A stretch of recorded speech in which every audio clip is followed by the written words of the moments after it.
হযরত সালেহ আলাইহি ওয়াসসালাতু ওয়াসসালামের কাছে চলে যায়। সালেহ আলাইহি ওয়াসসালাতু ওয়াসসালাম বললেন, হ্যাঁ, তোমাদের উপর আযাব আসবে, তোমরা আযাবে ধ্বংস হয়ে যাবে। আল্লাহ পাক রব্বুল আলামিন বললেন যে তাদেরকে 3 দিন সময় দেওয়া হলো। তামাত্তাউ ফি দারিকুম সালাসাতা আইয়াম। কয়দিন সময় দেওয়া হলো? 3 দিন সময় দেওয়া হলো। আল্লাহ পাক রব্বুল আলামিনের পয়গম্বর হযরত সালেহ আলাইহি ওয়াসসালাতু ওয়াসসালাম বললেন, তোমরা আনন্দ উল্লাস খাওয়া দাওয়া যেগুলা করার এগুলা করে নাও। 3 দিন পর এই কম, তোমাদের যে কমটা আছে, যে জায়গাটা আছে, তোমরা শুদ্ধা শেষ হয়ে যাবে। আল্লাহ পাক রব্বুল আলামিন ধ্বংস করে দিবে তোমাদেরকে। তারা টিটকারি করতে লাগলো, মস্কারা করতে লাগলো, বলল যে কি ধরনের আযাব আসবো, আযাবের আলামতটা কি? তখন হযরত সালেহ আলাইহি ওয়াসসালাতু ওয়াসসালাম বললেন যে আযাবের আলামত হলো 3টি। কয়টি? দিয়ে খেয়াল করি। আযাবের আলামত হলো 3টি। কয়টি? প্রথম নাম্বার আলামত হলো বৃহস্পতিবারে তোমাদের প্রত্যেক পুরুষ মহিলার প্রত্যেকের চেহারা হয়ে যাবে হলুদ বর্ণ। কি বর্ণ? বৃহস্পতিবারে কি হবে? হলুদ বর্ণ হবে। আর শুক্রবারে হবে লাল বর্ণ, শনিবারে হবে কালো বর্ণ। তারপরে তোমরা গজবে ধ্বংস হয়ে যাবে। এটা সালেহ আলাইহি ওয়াসসালাতু ওয়াসসালাম বলে দিলেন।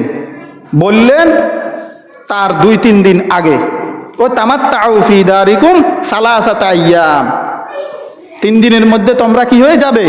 ধ্বংস হয়ে যাবে। প্রথম দিনের আলামত কি? কথা বলেন। প্রথম দিনের আলামত কি? হলুদ বর্ণ। দ্বিতীয় দিনের আলামত কি? তৃতীয় দিনের আলামত কি? কালো।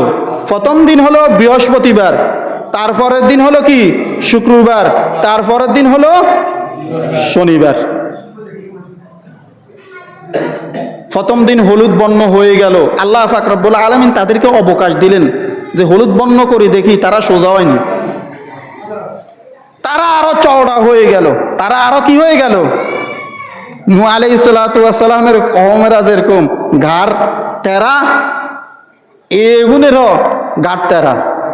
আদ জাতি এবং সামুদ জাতি এগুনা 2 শাখা। তো কি শাখা? 2 শাখা। এই কারণে এগুনের ঘাড় একটু কি তেরা। আরো উল্টা সালেহ আলাইহি ওয়াসসালাতু ওয়াসসালামের উপর রাগ, পরামর্শ করছে না। সালেহ আলাইহি ওয়াসসালাতু ওয়াসসালামকে আর রাখা যাবে না, আর রাখা যাবে না, শেষ করে দিতে হবে। কি করে দিতে হবে? শেষ করে দিতে হবে।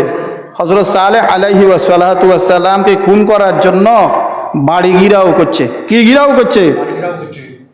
বাড়ি ঘিরাও করছে। আর আল্লাহ পাক রব্বুল আলামিন কালামে হাকিমের মধ্যে বলেন, ওয়ামাকারু মাকরাহুম ওয়া মাকারনা মাকরাহুম ওয়া হুম লা ইয়াশউরুন। তারা যেই ষড়যন্ত্র করলো, আর আমি যেই পরিকল্পনা করছি, এই পরিকল্পনা তো তারা টেরে ফেলো না। ষড়যন্ত্র করলো, মারার জন্য যখন আসলো বাড়ি ঘিরাও করতে, তখন আল্লাহ পাক রব্বুল আলামিন পাথরের কিসের উপর থেকে পাথর দিয়া তাদেরকে শেষ করে দিছে। আল্লাহ পাক রব্বুল আলামিন হযরত সালেহ আলাইহি ওয়াসসালাতু ওয়াসসালামকে কি করলেন? রক্ষা করলেন। দ্বিতীয় দিন লাল বর্ণ হয়ে গেল। তৃতীয় দিন কালো বর্ণের কি হয়ে গেল। আর আল্লাহ পাক রব্বুল আলামিন এমন ঘূর্ণিঝড় দিলেন, এই ঘূর্ণিঝড়ে সবাই কি হয়ে গেল? ধ্বংস হয়ে গেল। সবাই শেষ হয়ে গেল। সবাই কি হয়ে গেল? ধ্বংস হয়ে গেল। ঘটনাক্রমে একজন পলায়ন করলো মক্কাতে যাইয়া। কোন জায়গায়? মক্কাতে যাইয়া ওখানে লুকাইলো। কালামে হাকিমের মধ্যে একটি আয়াতের মধ্যে বলেন যে ব্যক্তি মক্কা শরীফের মধ্যে প্রবেশ করে সে নিরাপদ। সে কি? নিরাপদ। সেইটা জানে।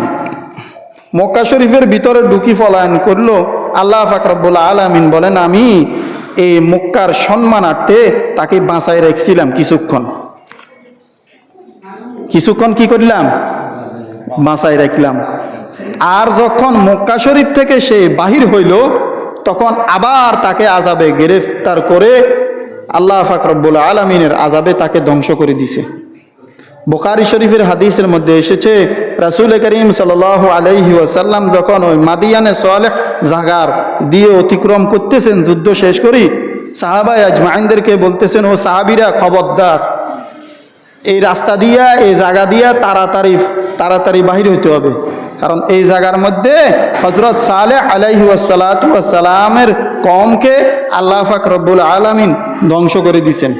হযরত স্যার, এই কূপের মধ্যে তোমরা পানি পান করিবা না, এই কূপের মধ্যে তোমরা পানি পান করবে না।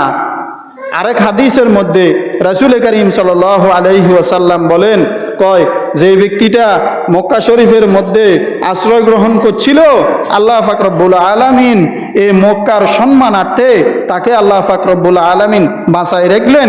মক্কা শরীফ থেকে যখন বাহির হয়ে গেল তখন আল্লাহ পাক রব্বুল আলামিন তাকে ধ্বংস করে দিলেন। তবে হুনো, তার সাথে একটা স্বর্ণের লাঠি আছে।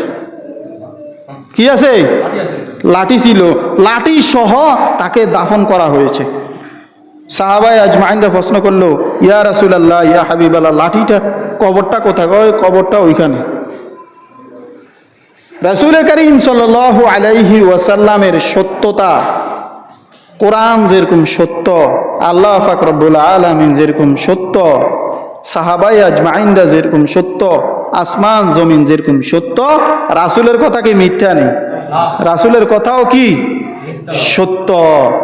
পরে কবরটা খনন করে দেখলো যে ওইখানেই সেই স্বর্ণের লাঠিটা পাওয়া গেছে।